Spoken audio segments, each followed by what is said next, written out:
DIY yun sa pag-change sa battery sa Suzuki Espresso Remote K. So nitanggalan tong volt diri sa iyang likod na siya gamay diri, so gumoy nga star screw, then tanggalan to iyang cover sa likod, lisod pa ko dira kay one hand, then tanggalan to iyang remote key. So muna siya tanggalan na to na remote key niya, itulak lang na siya dira sa tubangan, then malugwa na siya, push add backward na yan siya, tapos inayin ito kuan atong bolt kasi mawala, so kani so then so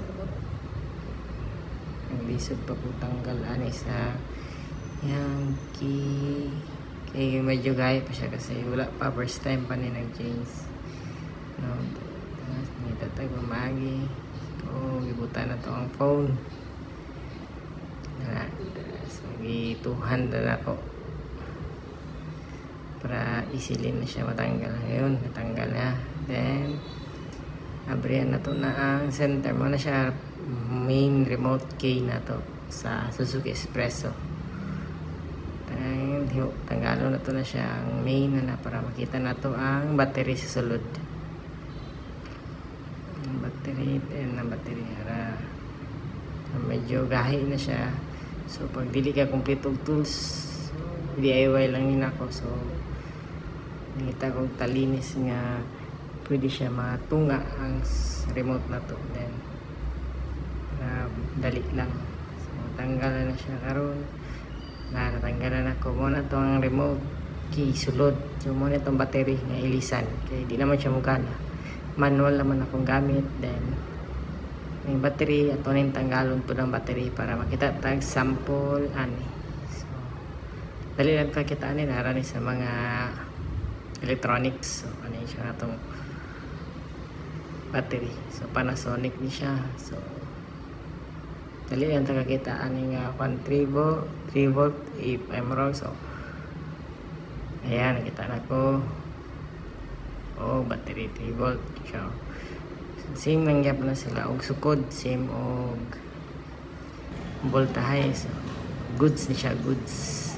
So mo ni siya to ang bago handaan, test mo na itong bago. So itong bago nga ibutang sa to ang remote key na to, itong remote key DIY lang ni guys ha.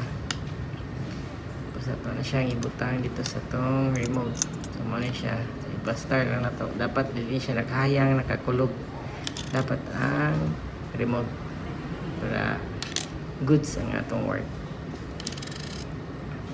Hinay na ko, gitrapo-trapuan ako ng battery, so para masukod para check tama ba. Kita na to ang battery, plaster lang dyan siya para di siya magluwag, para buot yung kaya itong battery sa sulod para goods kayo. Muna itong remote, so ibalik na nato sa iyang plaster dati na saka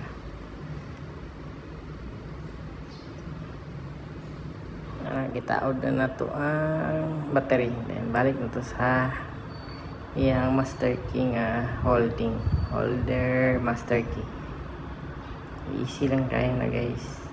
So kana balik na to sa likod,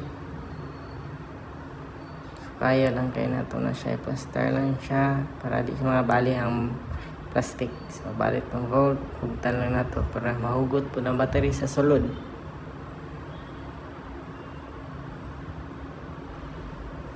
Yan, hugtan na to, all goods na. So lights na tayo bagong nga battery, so di na tayo kailangan matukas para magpa-change sa battery.